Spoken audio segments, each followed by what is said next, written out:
చంపేశారు.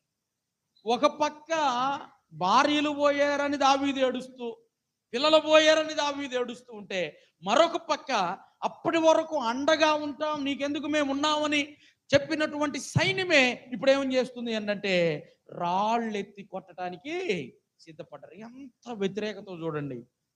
భరించగలరా మనిషి అన్నవాడు? ఊహించుకోండి ఒకసారి.